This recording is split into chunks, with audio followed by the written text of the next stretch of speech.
지저귀는 예쁜 세상의 노래 예수님의 그 사랑을 우리 함께 나눠봐요. 사랑한다 얘기해요. 우리 모두 축복해요.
지저귀는 예쁜 세상의 노래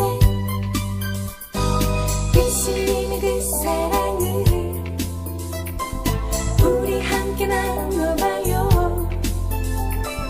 사랑한다 얘기해요. 우리 모두 축복해요.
함께 주매신 마음으로 찬송가 476장을 찬송하시겠습니다.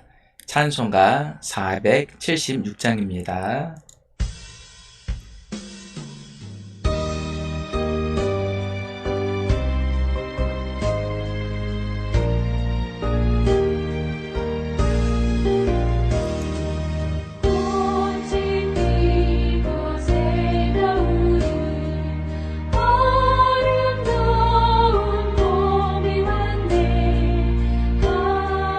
하나님이 창조하신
오늘은 성령강림부 제2주 환경 선교 주일입니다.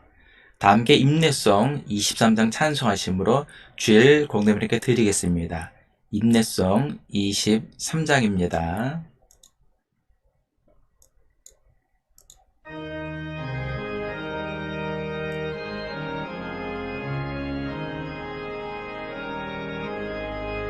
만일이 내게 있으면 그 입다 가지고 내 구주 주시는 주를 늘 찬송하겠네. 내 은혜로우신 하나님 날 도와주시고 그 크신 영광 널리 펴 알게 하소서. 내 주의 귀한 이름이 날 위로하시고 이 그의 음악 같으니 찬이라 되도다.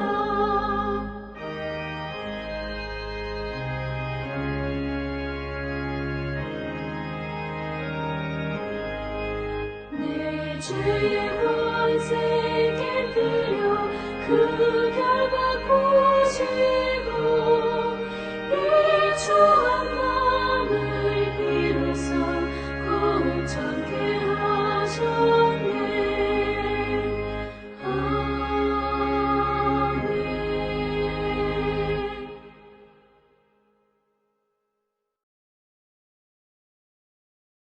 주보를 보시며 인사를 나누겠습니다.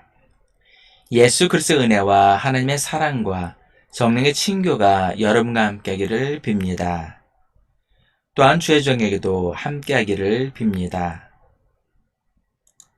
다 함께 자비로우신 주님께 죄의 고백을 드리겠습니다.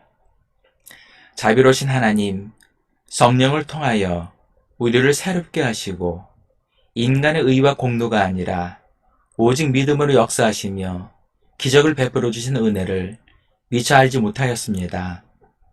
인간의 욕심과 어리석음으로 우리가 사는 지구의 곳곳이 파괴되는 것을 보며 회개합니다. 용서하시고 이 땅을 새롭게 하여 주옵소서. 신음하는 이 땅에 창조를 회복하고 하나님 나라를 이루도록 지혜와 힘을 베풀어 주옵소서. 아멘. 저는 하나님께서 예수 그리스도를 보내시어 우리의 화목제물이 되게 하시고 이 그리스도를 보시어 여러분의 모든 죄를 용서해 주셨습니다. 여러분의 모든 죄를 용서하신 자비의 하나님께서 여러분을 복되게 하시고 모든 한 일들이 형통하시기를 축원합니다. 아멘. 다 함께 교동문 20번을 교독하시겠습니다. 교동문 20번 시편 33편입니다. 너희 의인들아 여호와를 즐거워라 하라. 찬송은 정직한 자들이 마땅히 할 바로다. 수금으로 여호와께 감사하고 열줄 비파로 찬송할지어다. 새 노래로 그를 노래하며 즐거운 소리로 아름답게 연주할지어다. 여호와의 말씀은 정직하며 그가 행하신 일은 다 진실하시도다. 그는 공의와 정의를 사랑하시며 세상에는 여호와의 인자심이 충만하도다. 여호와의 말씀으로 하늘이 지음이 되었으며 그 만상을 그의 입기운으로 이루었도다. 그가 바닷물을 모아 무더기같이 쌓으시며 깊은 물을 곳간에 두시도다. 온 땅은 여호와를 두려워하며 세상의 모든 거민들은 그를 경외할지어다. 아멘. 다 함께 사도적인 고백하심으로 우리의 믿음 하나님께 고백하시겠습니다. 나는 전능하신 아버지 하나님, 천지의 창조주를 믿습니다. 나는 그의 유일하신 아들, 우리 주 예수 그리스도를 믿습니다. 그는 성령으로 잉태되어 동정녀 마리에게서 나시고 본디오 빌라도에게 고난을 받아 십자가에 못 박혀 죽으시고 장사된 지 사흘 만에 죽은 자 가운데서 다시 살아나셨으며 하늘에 오르시어 전능하신 아버지 하늘 편에 앉아 계시다가 거기로부터 살아있는 자와 죽은 자를 심판으로 오십니다. 나는 성령을 믿으며 거룩한 공교회와 성도의 교제와 죄를 용서받는 것과 몸의 부활과 영생을 믿습니다. 아멘. 다 함께 송령 5장을 찬송하시겠습니다. 송령 찬송가 5장입니다.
찬송가 545장을 찬송하시겠습니다. 찬송가 545장입니다.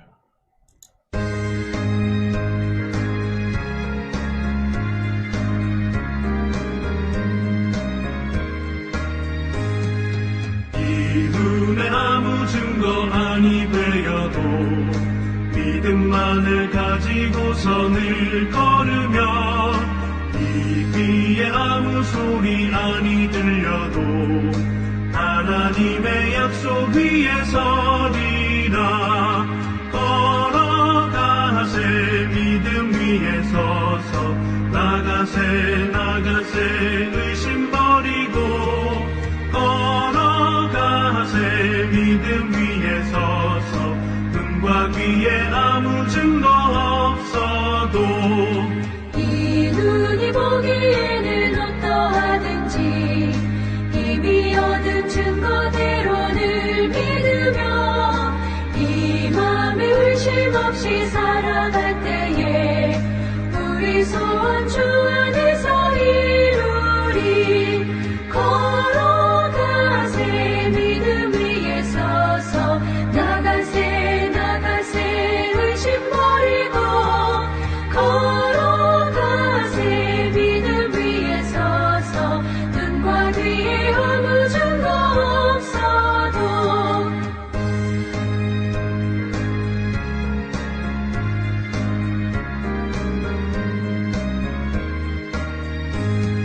주님의 거룩함을 두고 맹세한 주 하나님 아버지는 참 이쁘다.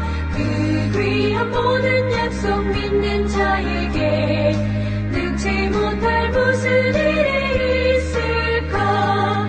걸어가세 믿음 위에 서서 나가세 의심 버리고 걸어가세 믿음 위에 서서 눈과 귀에 아무 증거 없어도.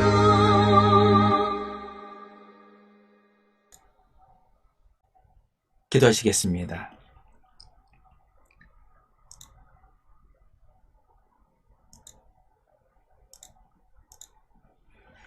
사랑과 충만하신 하나님 아버지, 지난 한 주간도 주님의 은혜의 손길로 지켜주시고 인도해 주셔서 감사를 드립니다. 이 시간 주님의 은혜와 사랑을 묵상하며 감사의 찬양과 예배를 드립니다. 이 예배를 통해 주님께 영광을 드리고 우리에게는 귀한 은혜의 단비가 내리는 시간이 되게 하여 주옵소서. 주님, 그 무엇보다 주님께 더욱 나아가기 원합니다. 그러나 우리가 처한 현실이 우리의 족쇄가 되어 주님을 가까이 하지 못하고 주님을 더욱 섬기지 못함을 고백합니다. 이런 우리의 처지와 현실을 아시오니 우리를 긍휼히 여겨주사 우리의 환경을 주장하여 주시고 늘 주님만 의지하며 나아가는 삶이 되게 하여 주옵소서. 주님, 지금 세계 경제가 어렵다고 하지만 우리나라의 경제는 더 힘들고 어려운 것 같습니다. 공공요금 비롯한 서민 물가의 인상 등으로 그 어느 때보다 서민들이 더욱 살기가 힘들고 어려워진 것 같습니다. 주님, 대통령과 위정자들에게 지혜를 주셔서 나라 살림을 잘 관리하고 이끌어갈 수 있도록 역사하여 주옵소서. 특히 성도들의 가정에 주님께서 만나와 같은 복을 주셔서 물질적으로나 건강함으로나 어림당치 않게 주님께서 함께여 주옵소서. 주님, 세계 곳곳의 전쟁과 내전으로 몸살 앓고 있으며 이로 인해 힘없는 어린아이들과 여성들이 큰 고통과 피해를 겪고 있습니다. 주님, 하나님의 평화와 위로가 저들에게 임할 수 있게 역사하여 주옵소서. 또한 세계 곳곳에 기상이변으로 많은 사람들이 피해를 입고 있다고 합니다. 이것은 하나님께서 창조하신 이 지구를 우리의 탐욕과 욕심 때문에 망가뜨리고 훼손했기 때문에 피해가 우리에게 돌아온 것이라고 생각을 합니다. 하나님께서 창조하신 이 아름다운 자연을 우리가 잘 가꾸고 회복시킬 수 있게 역사하여 주옵소서. 특히 이러한 일에 교회와 성도들이 적극적으로 나설 수 있게 역사하여 주옵소서. 주님, 이 시간 주시는 말씀을 통해 주님의 음성을 듣는 귀한 시간이 되게 하여 주옵소서. 감사드리며 사랑이 많으신 예수님 이름으로 기도합니다. 아멘.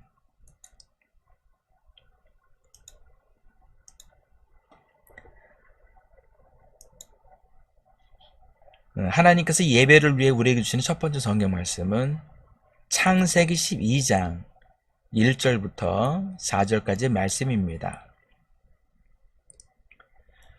구약성경 창세기 12장 1절부터 4절까지의 말씀을 제가 봉독해 드리겠습니다.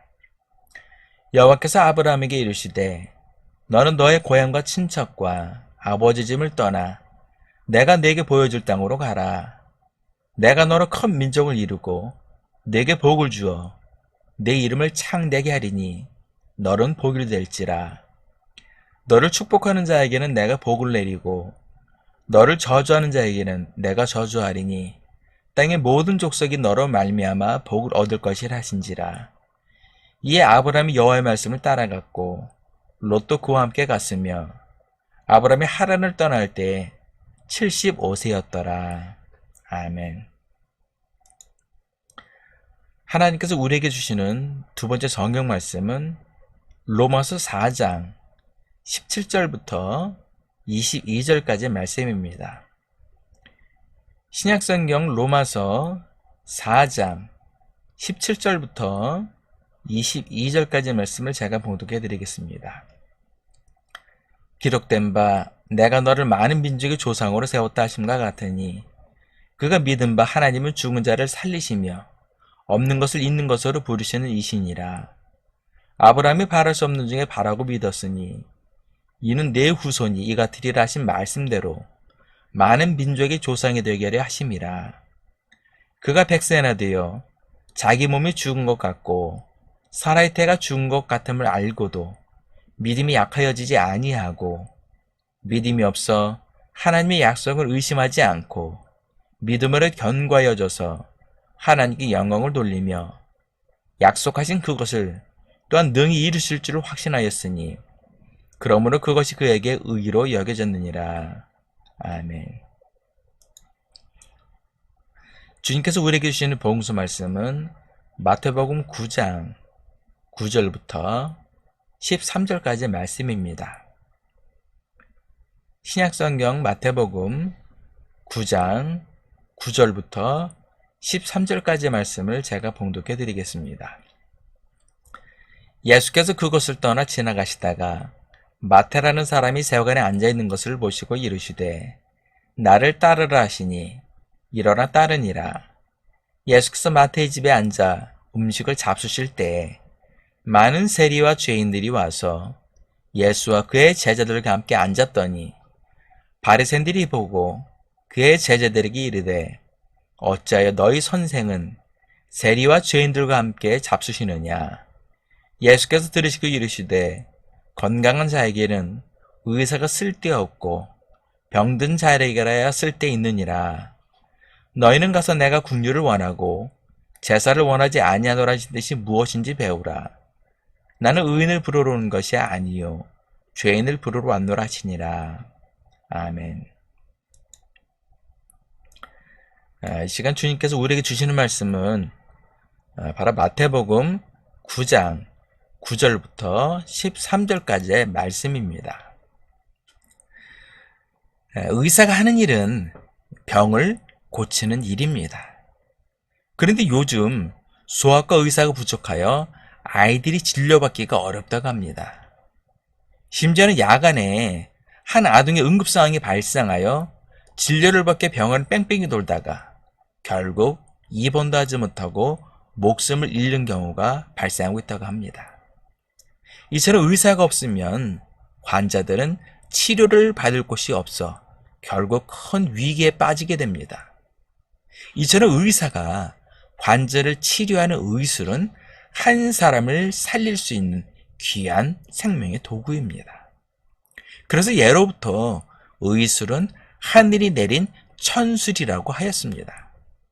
하지만 아프리카를 비롯한 아시아의 빈민국들을 보면 이러한 의료 혜택을 받지 못해서 안타깝게 생을 마감하는 것을 보면 너무나 마음이 아픕니다. 우리나라도 한때는 이런 의료 혜택을 받지 못해서 많은 사람들이 고통을 겪거나 심지어는 목숨을 잃기도 하였습니다. 그러나 복음을 들고 한국에 온 선교사님들이 그분들 덕분에 병원이 세워지고 의료 혜택을 받을 수 있는 그런 길이 열리게 되었습니다. 그리고 하나님의 은혜로 눈부신 경제 성장을 이루어 현재는 모든 국민이 의료 혜택을 누리고 있는 것입니다. 이 모든 것이 하나님의 은혜가 아니면 무엇이겠습니까? 이처럼 의사는 병을 고치고 환자를 살리는 사람입니다. 그러나 의사도 고치지 못하는 병이 있다고 합니다. 그것은 바로 영적인 병입니다. 그렇다면 우리가 영적으로 병이 들었을 때 누구를 찾아가야 하겠습니까?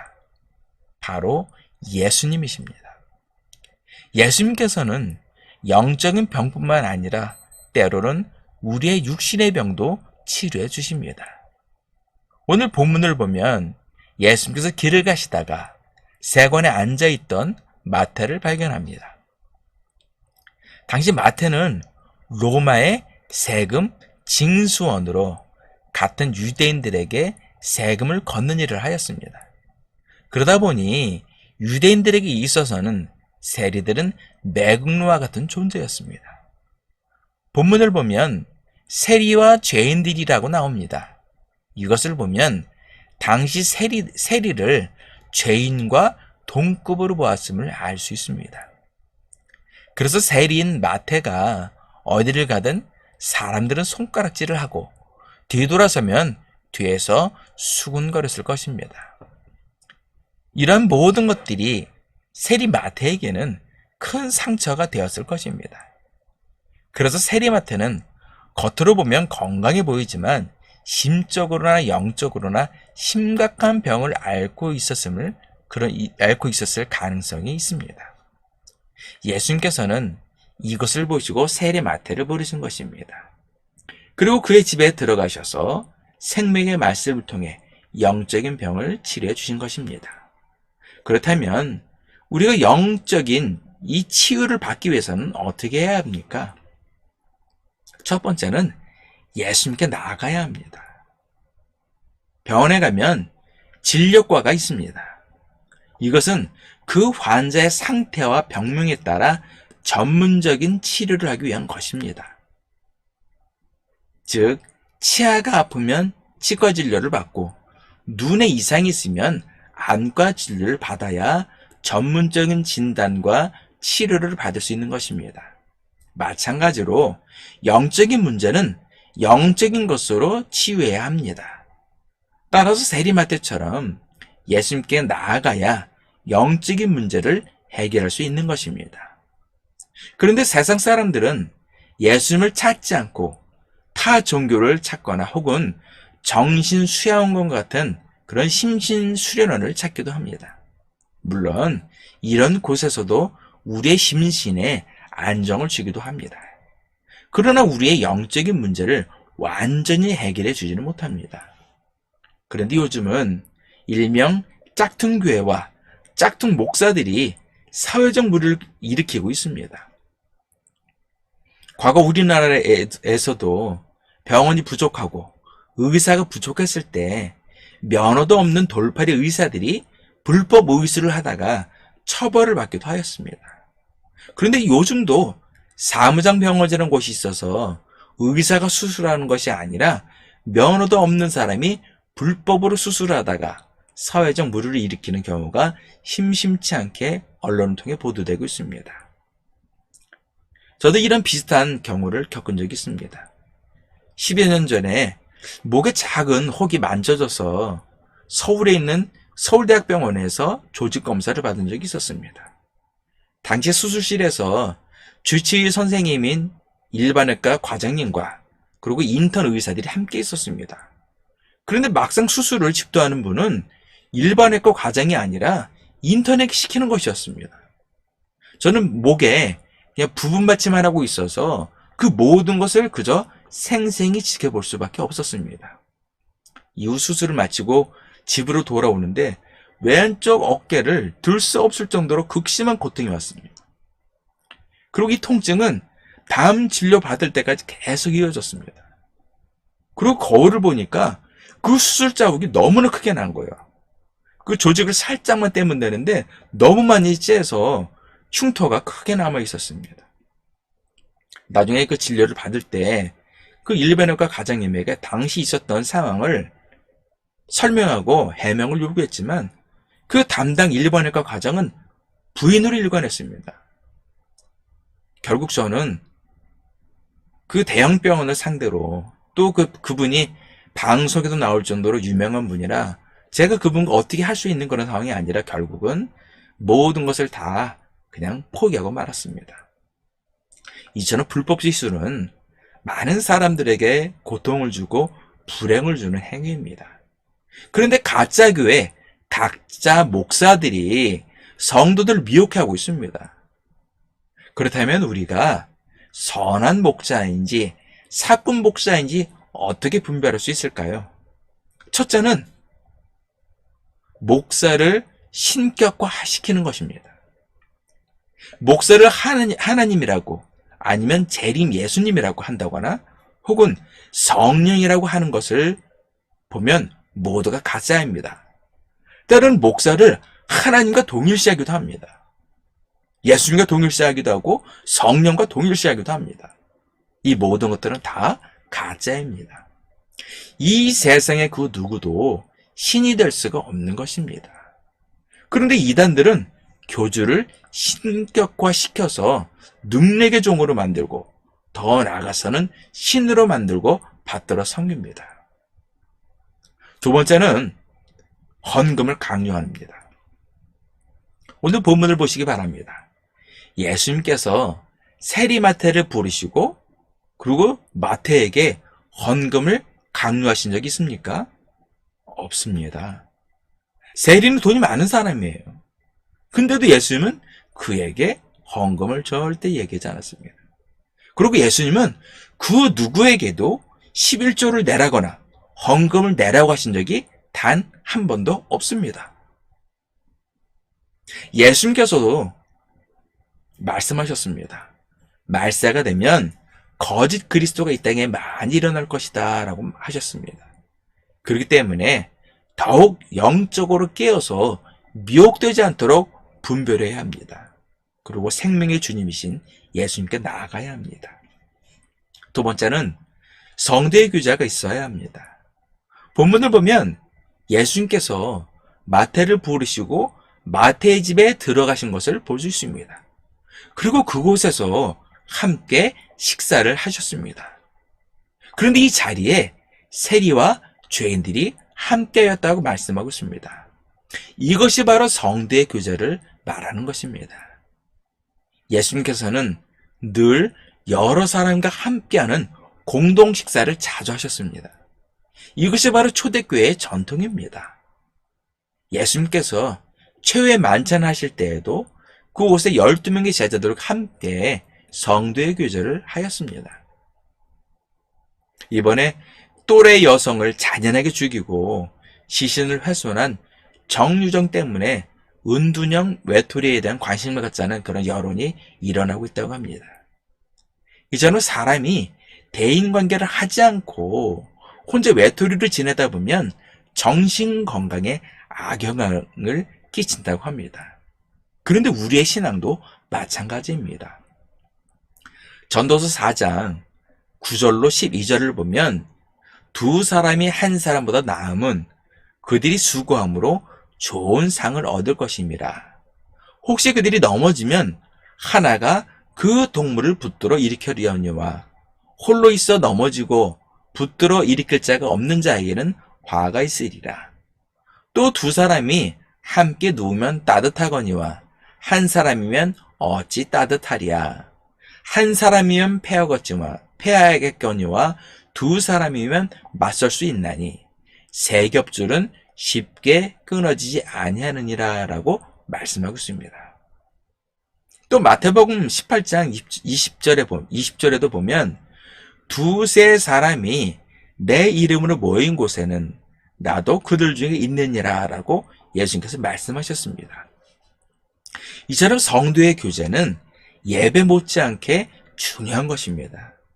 성도의 교제를 통해 성도들은 서로 돌아보며 함께 신앙생활을 할 때 신앙이 더욱 성장하고 자라는 것입니다. 특히 직장생활 때문에 교회에 출석하기 어려운 분들은 직장 내 동료나 혹은 SNS 등을 통해서 늘 믿음의 성도들과 교제를 나누어야 합니다. 그래야 믿음이 더욱 굳건하게 세워지게 됩니다. 세 번째는 낳고자 하는 의지가 있어야 합니다. 복음서를 보면 대부분 예수님께 나오는 사람들은 낳고자 하는 소망과 의지가 있었습니다. 그래서 그들의 믿음과 소망대로 이루어진 것입니다. 과거에 한 그 TV 방송에서 유명한 의학 박사가 하는 말이 생각납니다. 환자가 병이 가장 잘 치료될 때에는 환자가 병이 낫고자 하는 의지가 있을 때라고 합니다. 반대로 의사가 아무리 좋은 약과 의술로 치료를 하더라도 환자가 낫고자 하는 의지가 없으면 그 병은 쉽게 치료되지 않는다는 것입니다. 우리의 영적인 문제도 마찬가지입니다. 본문 12절을 보면 예수님께서 들으시고 이르시되 건강한 자에게는 의사가 쓸데없고 병든 자에게야 쓸데있느니라 라고 말씀하고 있습니다. 이것은 지금 예수님께 나온 세리와 죄인들은 자신들의 영적인 병을 치유하기 위해 예수님께 나아와서 치유되었지만 예수님을 반대하던 자들은 오히려 심각한 영적인 병을 앓고 있음을 말씀하고 있는 것입니다. 마찬가지로 우리도 우리 자신이 죄인이었음을 고백해야 합니다. 이런 믿음이 있어야 그 믿음 위에 예수님의 은혜가 임하는 것입니다. 당시에는 죄를 해결하기 위해서 소나 양과 같은 그런 짐승을 제사장에 가져가서 피를 흘려야 죄를 속죄받을 수가 있었습니다. 그러나 소나 양 혹은 가난한 사람은 비둘기를 제물로 바치기 위해서 개인이 준비할 수가 없었습니다. 오직 성전에서 파는 것 외에는 허락되지 않았기 때문입니다. 그런데 성전에서 파는 제물은 시중에서 파는 가격에 최대 10배를 넘게 비싸게 팔아서 폭리를 취했다고 합니다. 그러다 보니 가난한 사람들은 성전에 가서 자신의 죄를 해결할 엄두가 나지가 않았던 것입니다. 그래서 세례 요한이 요단강에서 회개의 세를 베풀었을 때 수많은 인파가 모여들었던 것입니다. 하지만 이제는 산 제물이신 예수님께서 십자가에 달리심으로 우리의 죄를 완전히 해결할 수 있는 길을 열어주신 것입니다. 그렇기 때문에 우리는 믿음만 가지고 예수님께 나아가면 되는 것입니다. 말씀의 결론을 맺겠습니다. 우리가 병이 나면 병원에 가야 합니다. 그리고 자신의 병에 맞는 진료과를 찾아가야 자신의 병을 치료할 수 있게 됩니다. 우리의 영적인 병도 마찬가지입니다. 세상 종교들이나 심신수양을 하는 수양원들은 일시적인 심신의 안정을 줄 수 있지만 우리의 영적인 문제를 완전히 해결해 줄 수는 없는 것입니다. 오직 예수 그리스도 외에는 우리의 영적인 문제를 해결해 줄 수 있는 분은 세상에 존재하지 않습니다. 지금도 교회는 예수 그리스도를 통해 성도들의 영혼을 치유하고 있는 것입니다. 하지만 교회와 목회자들이 세속화되어지면서 성도들에게 상처를 주는 것들을 보면 너무 마음이 무겁고 참담합니다. 그러므로 많은 교회와 목회자들이 신실하게 성도들의 영혼을 위해 기도하며 섬기고 있음을 알아야 합니다. 예수님께서도 말씀하셨듯이 세상에는 거짓 그리스도가 많이 나오고 있고 사꾼 목자도 있습니다. 그렇기 때문에 잘 분별하여서 짝퉁에 미혹되지 말아야 합니다. 오직 살아계신 예수님께 나아가야 합니다. 그리고 믿음 안에 있는 성도들과 더불어 신앙생활을 함께 하시며 늘 주님께 나아가고자 하는 그런 의지와 믿음을 가지고 있어야 합니다. 늘 믿음 아래서 승리하시는 성도님 되시기를 예수님 이름으로 축원합니다. 기도하시겠습니다. 살인마르신 하나님 아버지, 주님께서는 우리를 구원하시기 위해 어떤 우리 영적인 문제를 해결해 주시기 위해 이 땅에 오신 줄 믿습니다. 그러나 세상 사람들은 예수를 알지 못하기 때문에 세상 종교를 찾거나 혹은 심수 수양과 같은 그런 데를 찾아가서 영적인 문제를 해결하려고 합니다. 그러나 그곳에서는 일시적인 그런 심신의 안정을 줄 수 있지만 우리의 영혼의 문제를 완전히 해결해 줄 수는 없습니다. 주님, 오직 예수 그리스도 외에는 다른 길이 없음을 우리가 고백합니다. 주님, 날마다 우리가 믿음 안에서 승리할 수 있도록 역사하여 주시고 날마다 십자가를 바라보며 그 십자가의 은혜를 바라보며 담대히 나아가는 믿음의 성들이 되게 하여 주옵소서. 그러나 지금 세상에는 거짓 그리스도가 많이 일어나고 있고 또는 거짓 목자들, 사꾼 목자들이 나오고 있습니다. 하나님 우리에게 분별을 주셔서 진정한 참 목자를 우리가 잘 분별하여서 잘 따를 수 있도록 역사하여 주시고 행여나 우리가 그릇된 거짓 그리스도와 또는 거짓 교리에 미혹되지 않도록 역사하여 주옵소서. 날마다 믿음 아래 승리하는 믿음의 성들이 될 수 있도록 역사하여 주옵소서.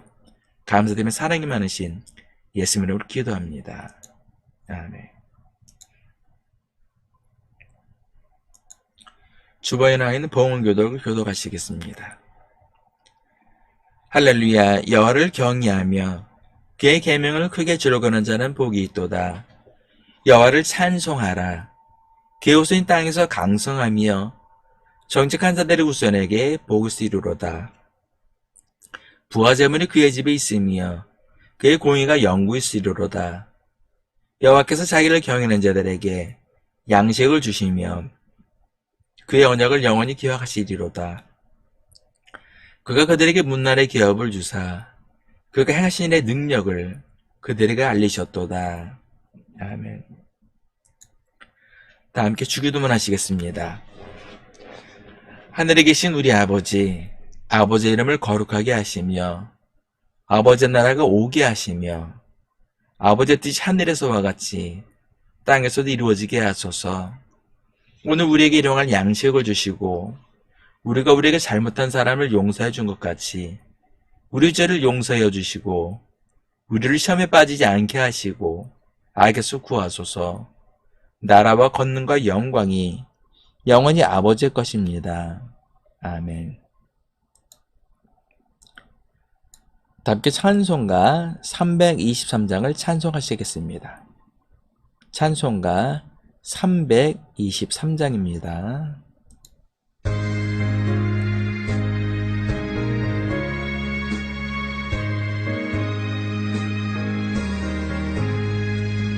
푸른 바다 나선이 모 어디든지 가오리다. 괴로우나 즐거우나 주만 따라 가오리니. 어느 누가 막으리까. 죽음이 늘 막으리까. 어느 누가 막으리까. 죽음이 늘 막으리까. 아굴골짝 힘들어도 복음 들고 가오리다. 소돔 같은 거리에도 사랑 안고 찾아가서 종의 몸에 지닌 것도 아낌없이 드리리다. 종의 몸에 지닌 것도 아낌없이 드리리다.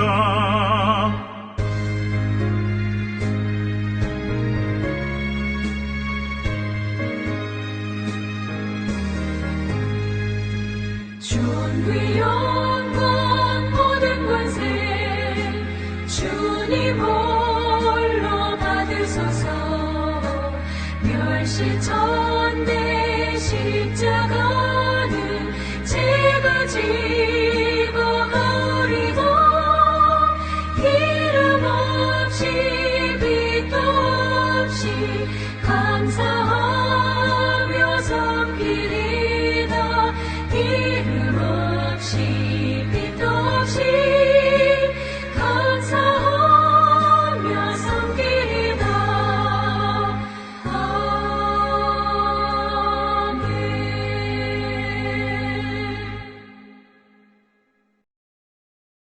기도하시겠습니다. 이제는 우리를 위하여 십자가의 대속의 제물이 되어주신 예수 그리스도의 크신 은혜와 우리 모든 죄를 깨끗이 씻어주시고 귀한 자녀라 삼아주신 아버지 하나님의 극정하신 사랑과 날마다 우리에게 하나님께 예배하신 복된 길로 한 걸음 한 걸음 이끌어주시는 보혜사 성령의 인도하심이 예배를 드린 모든 성도들 머리 위에, 일터 위에, 가정 위에, 자녀들 위에, 그리고 이 나라와 민족 위에 지금부터 영까지 함께 하시기를 간절히 축원하옵나이다. 아멘.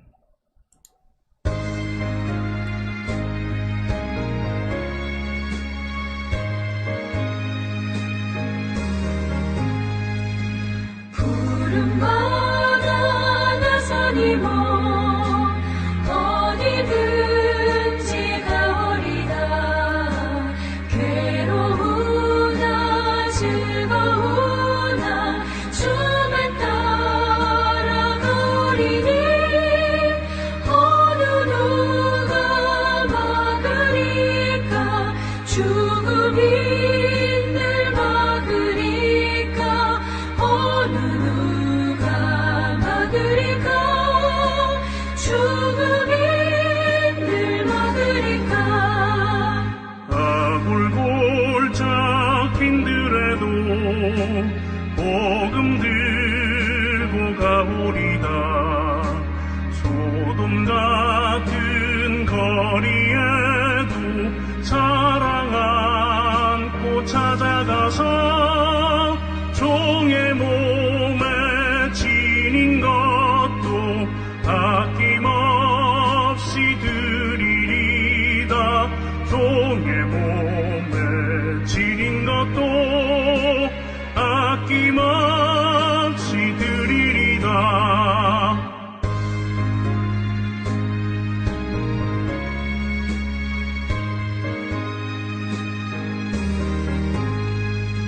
존귀 영광 모든 권세 주님 홀로 받으소서. 멸시 전대 십자가